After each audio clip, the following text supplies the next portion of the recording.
네, 여러분 반갑습니다. 안녕하세요. 예, 저는 오픈 윈도우라는 선교 단체를 이렇게 섬기고 있고요. 분이엘 교회 교육 목사로 이렇게 사역을 하고 있습니다. 그래서 그 이종환 목사님하고는 교회에서 자주 뵙습니다. 지나치면서 복도에서 뵙고 교회를 저 교회를 잘 안 오는 것 같은데 어쨌든 자주 뵙고 있습니다. 어, 사실 이종호 목사님 제가 굉장히 이제 사랑하기도 하고 존경합니다. 왜냐하면 개척이라고 하는 게 그 천지찬조보다 힘들잖아요. 그래서 그 일을 지금 하고 있는, 그리고 뭐 하루 이틀 하는 것도 아니고 지금 오랫동안 이렇게 사역을 하고 계셔서 옆에서 이렇게 월급 받아 먹고 사는 저는 굉장히 존경스럽고 와, 어떻게 이걸 할 수 있나 그런 생각이 드는데, 또 마침 교회에 이렇게 초청해 주셔가지고 정말 기쁜 마음으로 왔습니다. 그래서 제가 이제 주차장에 주차를 딱 하고 막 신나게 딱 엘리베이터를 눌렀는데 갑자기 새 창살이 나타나더라고요. 어딘 줄 압니까? 2층을 가야 되는데 지하 1층을 눌렀어요. 문이 열렸는데 갑자기 새 창살이 이렇게 내려와 있는 거예요. 이거 뭐지? 이제 순간 굉장히 당황했죠. 그래서 이제 지하 2층이구나 착각해가지고 2층을 눌렀는데 엘리베이터 계속 올라가더라고요. 4층 갔다가 왔습니다. 하여튼 귀한 교회 불러주셔서 너무 감사하고, 뭐 디너 기도회 이렇게 한다고 해가지고 저는 그렇게 생각했어요. 그 마지막 만찬처럼 이렇게 다 식탁의 교제를 나누면서 육의 양식과 영의 양식을 동시에 흡입하는 뭐 그런 집회인가 이런 생각을 했는데, 한번 그런 거 계획을 한번 해보시죠. 그 핑거푸드 이런 거 몇 개 이렇게 갖다 놓고, 이건 사실은 사실은 기존 교회에서는 못 하는 겁니다. 근데 이제 이 개척 교회에서는 가능한 거죠. 그래서 두 가지를 동시에 흡입하고 영양분을 삼을 수 있는 놀라운 그런 집회가 아멘 그렇게 될 줄 확신하고, 오늘 그 며칠입니까? 날짜가 12월 29일입니다. 그죠? 이제 2023년도가 이틀 남았습니다. 딱 이틀 남으면 이제 2024년도가 되는데요. 제가 이제 뭐 알기로 올해 마지막 제가 강사고 벌써 이제 한 해가 이렇게 빨리 이제 지나갔어요. 제가 보니까 우리가 이제 살아가면서 진짜 시간이 빨리 지나간다, 세월이 빠르다라고 느끼는 달이 12월 달이 아닐까라는 생각이 듭니다. 그죠? 12월 달 맞이하면 와, 벌써 올 한 해가 이렇게 지나갔구나, 이제 이런 생각을 많이 하게 되죠. 그래서 저도 이제 말씀을 준비하면서 우리가 이제 2023년이 이틀 남았지만 그럼 어떻게 다가오는 2024년도를 좀 잘 준비할 수 있을까? 하나님 말씀 가운데 그것에 대해서 우리가 같이 좀 말씀을 나누면 좋겠다라는 마음을 가지고 오늘 본문의 말씀을 조금 전해보려고 합니다. 그러면 첫 번째로요, 다가오는 우리 이제 2024년을 잘 맞이하기 위해서는 우리는 어떻게 해야 될까요? 첫 번째가 뭐냐면 오늘 본문에 성경에 나오는데 지나간 시간에 대한 미련을 버려야 된다. 지나간 시간에 대한 미련을 버리. 뭐 말은 쉽지만 참 어렵죠. 연말이 이제 다가오면서 우리가 내년에 대한 기대보다는 이제 그런 마음이 있어요. 올 한 해 너무 그냥 막 살았다, 그냥 대충 살았다, 그냥 진짜 뜻없이 그냥 시간이 지나간 것 같다라는 느낌이 많이 들잖아요. 그런 것 때문에 되게 이제 12월이 되니까 벌써 이렇게 됐나라는 생각을 하게 되는 거거든요. 사실 이게 참 나이가 들면 들수록 그런 생각들이 지배할 때가 많습니다. 그죠? 젊으면 젊을수록 미래에 대한 생각들을 많이 하지만 나이가 들면 자꾸 이제 과거에 대한 미련을 가지게 된 생각들을 가지게 되고, 근데 결국에는 이렇게 보면요, 그런 과거에 대한 미련과 생각들이 내 발목을 잡을 때가 굉장히 많더라라고 하는 것이죠. 제가 오늘 말씀 준비하면서 그 노래가 하나 생각이 났어요. 목사가 찬양이 생각나야 되는데 이제 노래가 생각나더라고. 그 우리 전인권 씨가 부른 그대여 아무 걱정하지 말아요. 여기에 보면 이제 이런 부분이 있습니다. 지나간 것은 지나간 대로, 다 같이 그런 의미가 있죠. 이제 이게 정말 이 가슴에 와닿는 가사더라고요. 우리 그 전인권 형님이 양만 안 하셨어도 굉장히 존경받을 만한 분인데 어쨌든 이 가사를 너무 잘 졌어요. 이게 무슨 의미입니까? 지나간 것은 지나간 대로 의미가 있으니까 더 이상 거기에 집착하거나 미련을 두지 말고 그냥 떠나 보내라는. 왜냐하면 우리의 미래를 담보하기 위해서는 그것이 우리의 발목을 잡으면 안 되기 때문이죠. 그 얘기를 지금 하는 건데 그 원조의 말씀이 오늘 본문의 말씀에 나온다라는 거예요. 18절에 이렇게 얘기하고 있어요. 제가 읽어드릴게요. 너희는 이전 일을 기억하지 말며 옛날 일을 생각하지 말라. 이 같은 말이잖아요. 예. 이전 일도 기억하지 말고 옛날 일도 생각하지 마라. 왜요? 우린 미래를 봐야 되니까. 앞으로를 봐야 되니까. 그래서 지난 과거는 이제 내 손을 다 떠났습니다. 더 이상 붙잡을 수도 없고 돌이킬 수도 없어요. 이럴 때 이제 그 타임머신이 있으면 얼마나 좋겠습니까, 그죠? 예, 후회되는 일이 있으면 과거로 돌아가가지고 다시 돌리고 싶고 그런 마음 들잖아요. 그런데 그런 것들이 현실적으로는 불가능하거든요. 예. 잠언에서는요, 이렇게 과거에 대해서 집착하고 과거 행동 때문에 힘들어하는 사람을 비유하는 말이 있어요. 그게 뭐냐면 제가 읽어드립니다. 잠언 26장 11절에 이렇게 말합니다. 개가 그 토한 것을 도로 먹는 것 같이. 그러니까 개가 토했는데 그 토한 것을 다시 먹는 것. 이게 과거의 미련을 버리지 못하고 집착하여서 미래로 나가지 못하는 사람의 모습을 잠언서에서 표현하고 있다라는 거예요. 결국 이런 사람은 미래의 일을 도모할 수 없다라고 하는 것입니다. 여러분, 그 이스라엘 백성들이요, 이제 모세를 통해서 출애굽을 탁 했는데 광야에서 굉장히 힘들었습니다. 그죠? 뭐 때문에 힘들었을까요? 먹을 것 제대로 없고 마실 것 제대로 없으니까 그것 때문에 되게 이제 힘들었잖아요. 그래서 뭐 불평하고 불만하고 원망하고 이제 그렇게 했는데 사실 그것보다 진짜 힘들었던 게 있습니다. 그게 뭐냐면 이 사람들의 애굽에 대한 미련을 못 버려서 힘들었다는 거예요. 그러니까 그들이 이제 사실 애굽에 있을 때는 노예로 있었잖아요.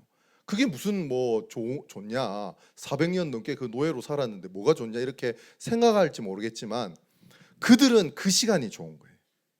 거기가 익숙하니까 그 삶을 살아가고 싶은 거예요. 그래서 민수기 11장 5절에 보면 이런 말이 있어요. 우리가 애굽에 있을 때에 값없이 생선과 오이와 참외와 부추와 파와 마늘들을 먹은 것이 생각난다.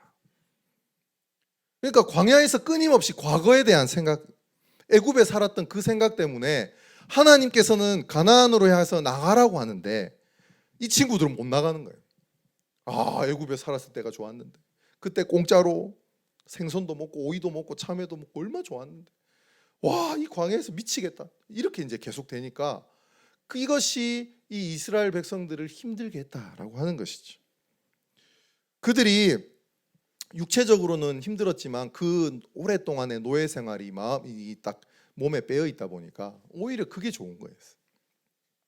그래서 하나님께서 이스라엘 백성들에게 특단의 대책을 마련하죠. 그게 뭐냐면 더 이상 애굽이 생각나지 않도록 하나님께서 이제 베풀어 주신 것이 만나와 메추라기. 그 다음에 구름 기둥과 불 기둥으로 인도하셨던. 그리고 옷이 헤어지지 않았다. 원 브랜드로 쭉 이렇게 신발도 헤어지지 않고.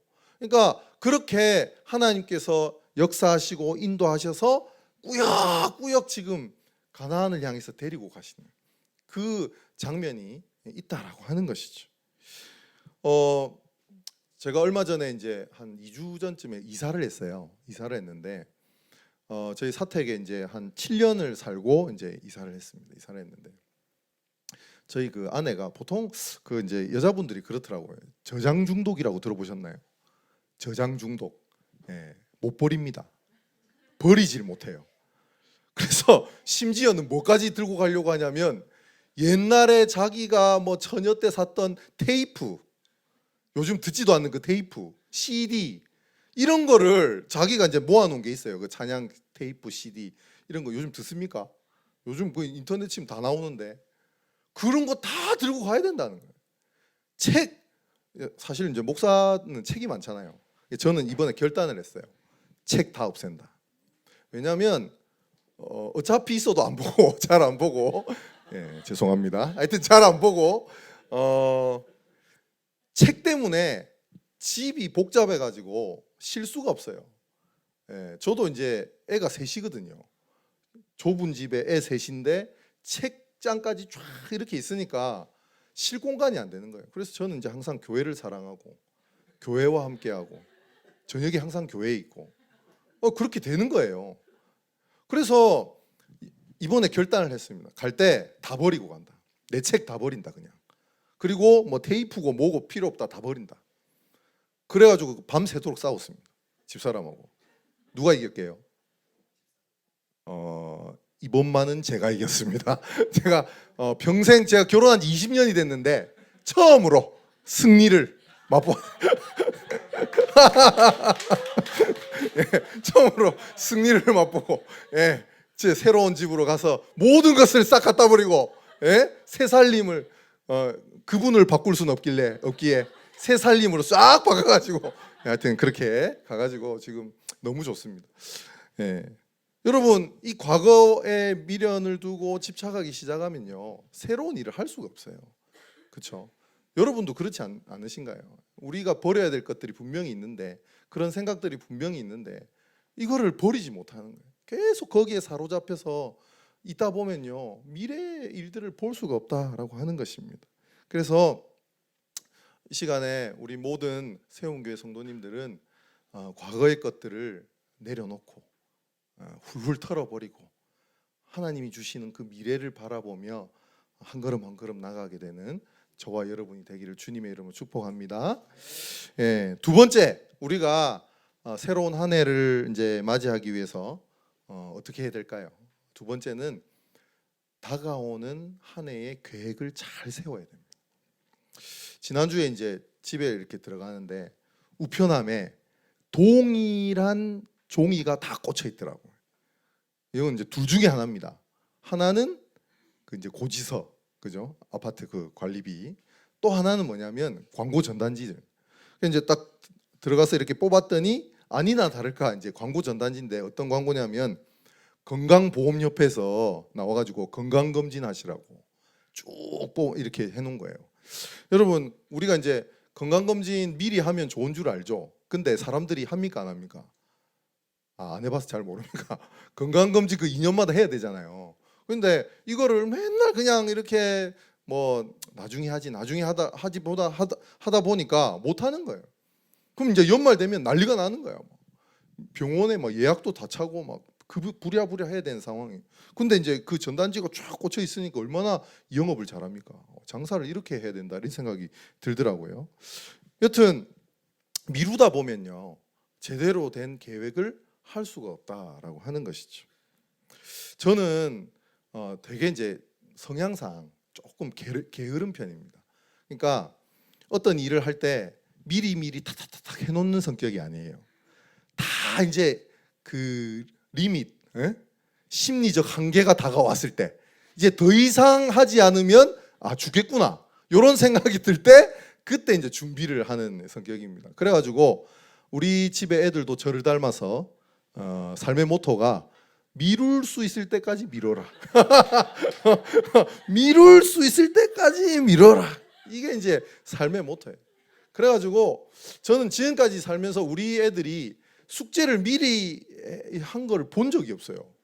항상 언제 숙제를 하냐면 학교를 가는 차 안에서 숙제를 합니다.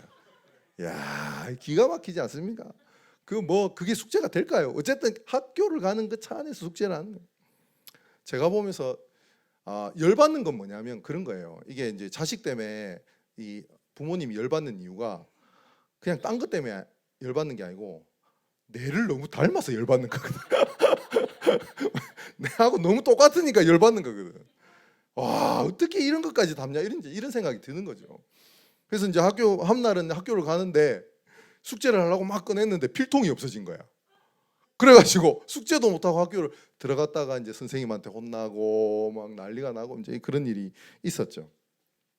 여러분, 미리미리 계획을 세우고 그것을 하지 않으면 사실 어영부영 지나갈 때가 많습니다. 우리가 이제 내년을 이틀 남았고 내년 이제 우리가 2024년도가 시작되는데 지금 어떤 계획이 없다면 여러분 시간이 빨리 지나가잖아요.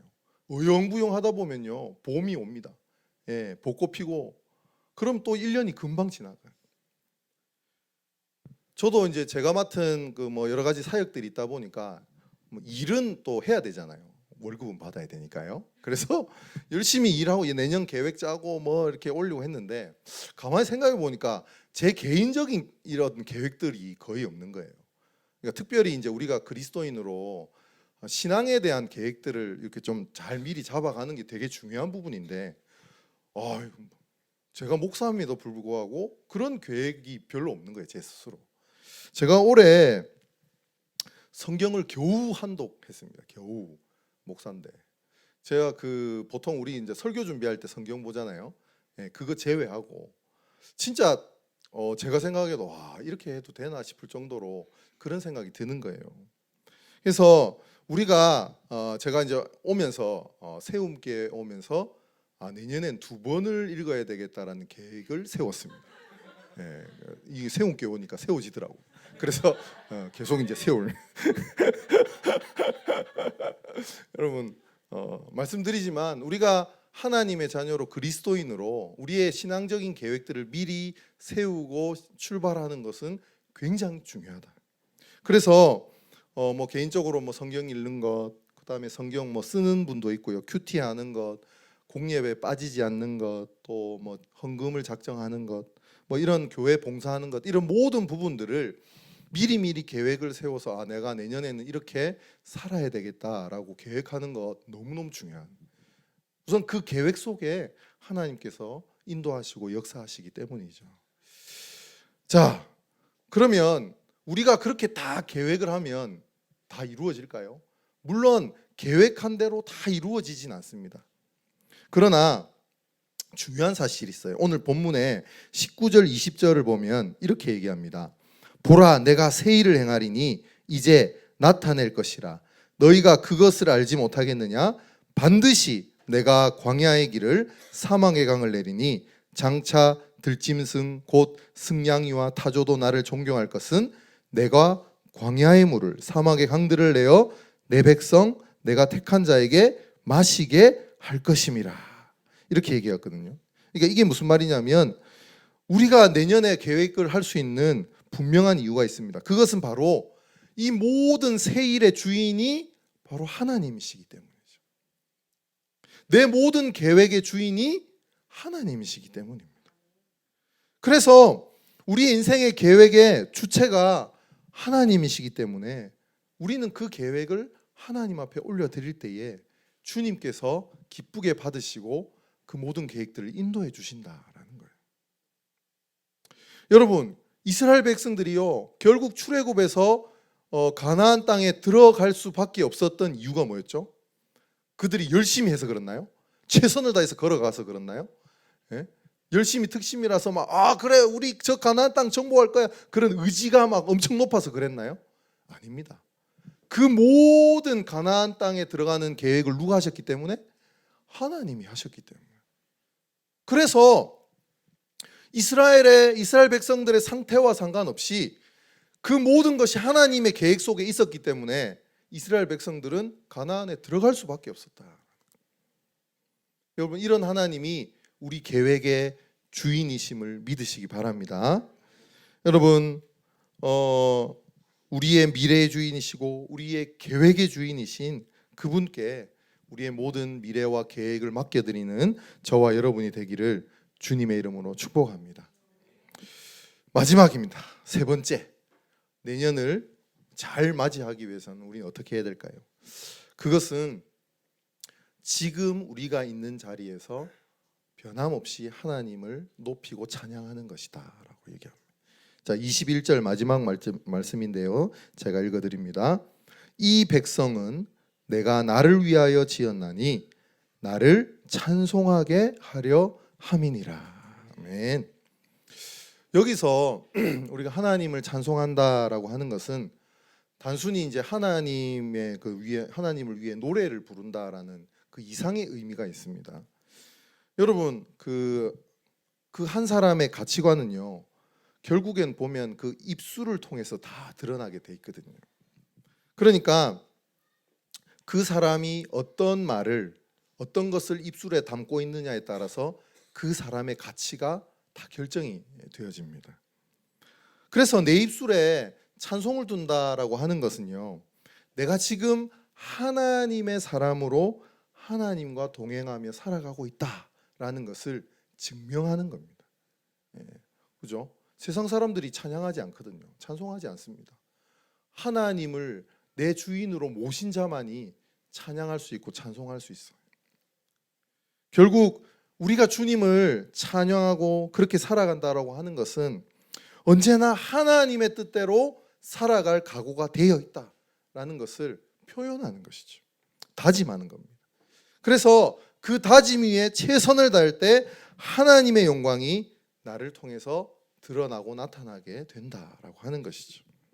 그러므로 저와 여러분의 입술에 이 하나님을 향한 찬양이 떠나지 않기를 주님의 이름으로 축복합니다. 여러분 살아가다 보면요 참 인생이 답답하고 어디로 가야 될지 몰라 막막할 때가 있습니까 없습니까? 예, 많습니다. 그죠? 많습니다. 살아보면 살아볼수록 더 많이 느껴집니다.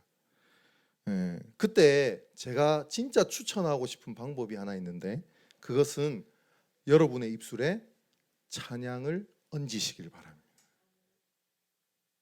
여러분의 하나님을 향한 찬송이 나를 떠나지 않도록 하시길 바랍니다. 제가 이제 진짜 좋아하는 찬송가가 하나 있어요. 그 찬송가가 412장이거든요. 내 영혼의 그 깊은 데서 찬송인데 이 찬송 굉장히 저에게는 특별한 찬송입니다. 사실 제가 이제 어릴 때 모교에 다닐 때 저희 모교의 담임 목사님이 이 찬양을 너무 찬송을 좋아해가지고 집회마다 뭐만 하면 불렀어. 예, 이 찬송을. 예. 그분이 이제 마음속에 평화가 없어서 그런지 계속 평화를 부르짖고 평화를 달라고 이렇게. 근데 이제 제가 중학교 3학년 때 저는 이제 아버지가 좀 일찍 돌아가셨어요. 아버지가 이제 중학교 3학년 때 돌아가시니까 되게 이제 마음이 복잡한 거예요. 저는 중학교 1학년 때 처음 교회를 갔거든요. 그리고 이제 2년 있다가 아버지가 돌아가신 거예요. 사실 뭐 슬퍼할 겨를조차도 없었습니다. 왜냐하면 제가 당해야 할 짐이 너무 많은 거예요. 저는 장남이었고 아버지가 이제 모든 가산을 다 이루었는데 돌아가셨고 당장에 어머니가 일터에 가셔야 되고 뭐 생계의 문제가 있고 학업의 문제가 있고 또 뭐 관계적인 문제가 있고 그러니까 어린 제가 감당하기 힘든 너무 많은 문제들이 갑자기 이제 이렇게 쏟아 부어진 거죠. 그 어린 나이에 제가 뭘 할 수 있겠습니까? 이제 그때 이제 매일 그때 저희 모교에도 그 개척교회였거든요. 그래서 매일 밤 10시마다 그 기도회가 있었습니다. 10시마다 기도회. 그리고 저희 담임 목사님은 집에를 안 들어갔습니다. 여기서 주무셨어요. 여기서. 이종환 목사님 여기서 거의 뭐 교회를 집을 삼아 여기서 주무셨어요. 그래서 항상 기억이 저 강단에서 목사님 이불 이렇게 펴져 있고 주무셨던 기억이 있거든요. 근데 그때 이제 저녁에 막 기도하면서 이제 찬송가 412장을 이렇게 부르는데 평화로다 이렇게 이제 쭉 가는데 갑자기 이전까지 엄청 복잡하고 나는 어떻게 해야 되나 지금 이 상황을 어떻게 극복해야지 이제 이런 생각하다가 그 찬양을 하는데 갑자기 말 그대로 성령님께서 쫙 내 마음에 임재하셔서 내 마음을 막 다스리는 느낌이 너무 강하게 드는 거예요. 그러니까 막 복잡했던 내 마음이 갑자기 단순해지면서 주님이 주시는 진짜 평화가 막 임하는 거예요. 너무 그냥 좋은 거예요. 갑자기 이게 뭐지? 이렇게 하면서 그 찬양을 쫙 불렀습니다. 그리고 이제 집회가 끝나고 딱 나가는데 기분이 되게 이상한 거예요. 오묘한 거예요. 근데요, 중요한 것은 그렇게 찬양을 하고 내 마음속의 평화로 하나님께서 역사하셔도 내가 처한 이 상황은 변하지 않더라라는 거예요. 그러면 이러면 좋잖아요. 막 평화가 쫙 임하면서 그 바울과 실라처럼 찬양을 탁 하니까 막 옥문이 막 갑자기 시엘 열리가 막 다 나오고 막 이런 이제 놀라운 일이 일어나면 좋은데, 찬양을 탁 하고 내 마음속에 평화는 임했는데 여전히 내가 감당해야 될 그 상황들은 앞에 놓여져 있는 거죠. 예, 돈도 벌어야 되고요, 또 공부도 해야 되고요, 이 상황을 타개하기 위한 여러 가지 또 힘을 써야 되는 상황이 여전히 있는 거예요. 근데 중요한 것이 뭐냐면, 내가 그렇게 찬양을 통해서, 내 입술의 찬양을 통해서 내가 그렇게 바뀌고 변하니까 점점 시간이 지나면 지날수록 내 주변이 바뀌어가는 게 느껴지더라고요. 이게 일순간에 한꺼번에 확 변하는 게 아니라 내가 그렇게 변화되니까 그때서야 비로소 내 주변이, 내 상황이 점점 바뀌기 시작하더라고요. 저는 이게 그리스도의 능력이고 찬양의 능력이라고 생각하거든요. 여러분, 우리가 신앙생활하면서 뭐 드라마틱한 엄청난 일들을 몇 번이나 겪겠어요. 예. 물론 이제 그런 간증들을 하시는 분들이 있고, 뭐 천국 갔다 오신 분도 있고, 뭐 별의별 분들이 다 있던데, 여러분 생각해 보십시오. 지금까지 살아오면서 하나님께서 막 그렇게 드라마틱하게 막 홍해를 가르듯이 막 그런 놀라운 막 기적의 역사를 베풀고 막 일으킨 적이 있었습니까? 사실은 잘 없거든요.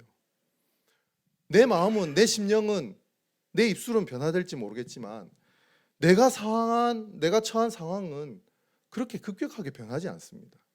근데 중요한 건 무엇이냐면, 하나님은 어디에 포인트가 있냐면 내 주변이 변하는 것이 아니라 내가 변하는 것에 그 포인트가 있고, 하나님 그걸 원하시더라. 여러분, 진짜 신기한 것은 무엇이냐면 내가 변화되니까 내 상황이 바뀌게 된다라는 거예요. 저는 저와 여러분의 삶 속에서 이런 하나님의 놀라운 변화의 역사를 모두가 경험하게 되기를 주님의 이름으로 축복합니다. 여러분의 입술에 그 찬양이 떠나지 않고 주님을 향한 그 열정과 그 마음이 변하지 않을 때 하나님은 여러분을 통해서 일하시고 역사하신다. 그런데 그 일과 역사가 급격한 것이 아니라 점진적으로 우리 가운데 이루어진다라는 것이죠. 저는 아까 잠시 말했지만 세 자녀를 키웁니다. 3명. 첫째 대학생, 둘째 고등학생, 셋째 중학생. 힘듭니다. 힘들어요. 참 인생이 버라이어티합니다. 우리 이종환 목사님 느끼시겠지만 인생이 버라이어티. 어떨 때 이런 생각이 들어요. 내가 살고 있는 게 아니고 그냥 사라지는 거구나. 그냥 어떤 그 수동태적으로 내가 능동적으로 살아가는 게 아니고 그냥 뭐 어떤 시간에 따라 그냥 이렇게 흘러가고 이러다 보니까 되고, 뭐 지금 그런 감정이 들 때가 있습니다. 예. 근데 저는 이제 특별히 저희가 아들, 딸, 아들이거든요. 둘째가 딸인데, 우리 이제 둘째는요 좀 특별해요. 발달 장애가 있어요. 장애를 가지고 있어요. 태어날 때는 전혀 몰랐어요. 근데 1년쯤 이제 지났는데, 보통 우리 그 나라에서 이제 영유아 검진 해주잖아요. 근데 딱 1년 지나고 이제 소아과를 갔더니 의사 선생님이 보더니 큰 병원을 한번 가봐야 되겠다 얘기를 하더라고요. 근데 그때까지도 전혀 몰랐습니다. 저는 왜 큰 병원을 가라 하지 해가지고, 이제 그때 제가 대구에서 사역을 할 텐데 경북대학교 병원에 이제 예약도 힘들어요. 뭐 몇 개월 기다려야 되는데, 어쨌든 몇 개월 기다려 가지고 이제 갔습니다. 가가지고 이제 검사를 하는데, 그 검사하는 기간도 한참 걸리더라고요. 거의 6개월 정도 이제 왔다 갔다 하면서 검진하고 검사하고 그렇게 했는데, 결국 결론은 뭐였냐면 발달 장애, 원인을 알 수 없는 원인 미상의 발달 장애라는 판정을 이제 받게 됩니다. 여러분, 제가 이제 우리 딸 얘기를 하려고 얘기를 한 건 아니고요. 뭐 이렇게 장애 아이를 키운다라고 하는 건 되게 이제 쉬운 일은 아니거든요. 제가 이제 말을 되게 짧게 해서 그렇지 이게 엄청 이제 뭐가 많습니다. 뭐 책 한 권을 써도 될 정도로 뭐가 이제 복잡하고 많은데 그런데 제가 한 번씩 이제 사람들 만나면서 이렇게 뭐 잘 안 하지만 이제 딸 얘기할 때 사람들이 놀래는 게 있어요. 저보고 뭐라 그러냐면 그런 줄 몰랐다 이랬네. 그런 줄 몰랐다. 왜냐하면 목사님은 너무 좀 유쾌하고 뭐 웃기진 않지만 웃기려고 애를 쓰고 그래 사람들 만나면 다 막 좋다 좋다 하고 그러니까 뭐 얼굴에 그렇게 막 근심이 있거나 막 걱정이 있거나 뭐 그렇게 안 보인다. 그러니까 집에 그렇게 큰 어떤 문제가 있는 줄 잘 모르겠다. 그냥 놀랐다. 이런 얘기를 잘 들어요, 제가. 예. 근데 뭐 좋게 이제 해석하면 되게 긍정적인 거고 나쁘게 해석하면 속이 없는 거죠. 그런 건데 제가 왜 그 말을 이제 이렇게 한 번씩 들을까라고 생각을 해봤더니 여러분 제가 지금 처한 상황만 보면 저는 사실 웃으면 안 됩니다, 그죠?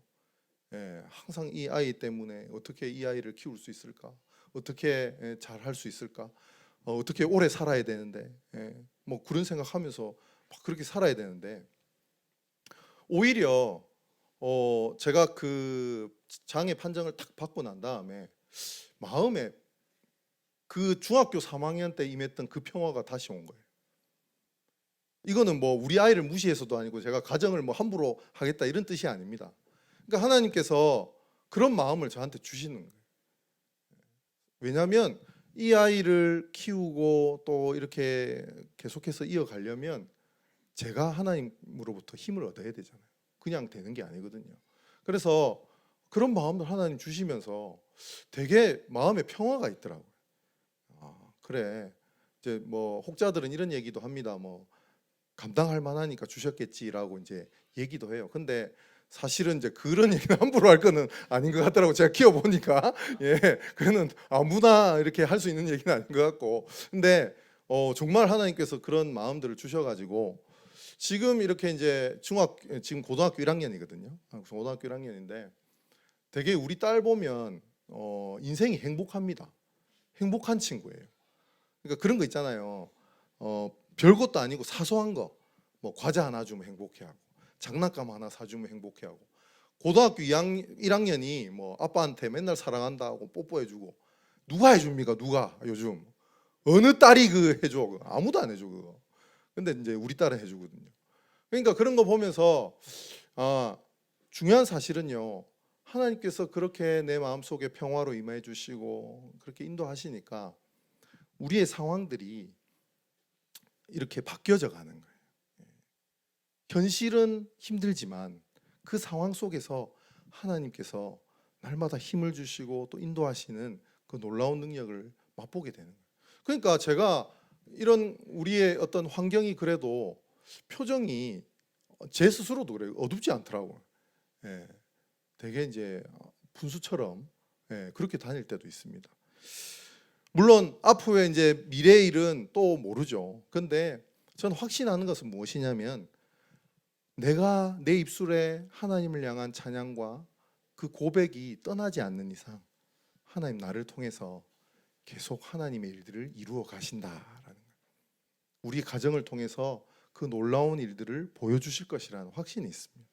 그래서 저는 우리가 그 마음을 가지고 2024년도를 참 맞이하면 좋겠다라는 생각이 있어요. 말씀을 정리하면서 여러분 올 한 해를 이제 어떻게 잘 보내셨는지 전 잘 모르겠습니다. 근데 대부분 이제 우리가 그런 생각을 좀 더 잘 살 걸, 조금 더 잘 해볼 걸 이제 이런 생각 하잖아요. 근데 여러분 이제는 끝입니다. 그런 후회를 해도 이제 소용이 없어요. 지나간 것은 지나간 것으로 이제 묻어두세요. 그리고 이제 이틀 앞으로 다가온 2024년도를 우리가 믿음으로 좀 준비했으면 좋겠습니다. 미래의 주인이시고 세일의 주인이신 그 하나님 앞에 우리가 온전히 올려드리고 우리의 믿음의 걸음들을 살아가는 저와 여러분의 인생이 되기를 주님의 이름으로 축복합니다.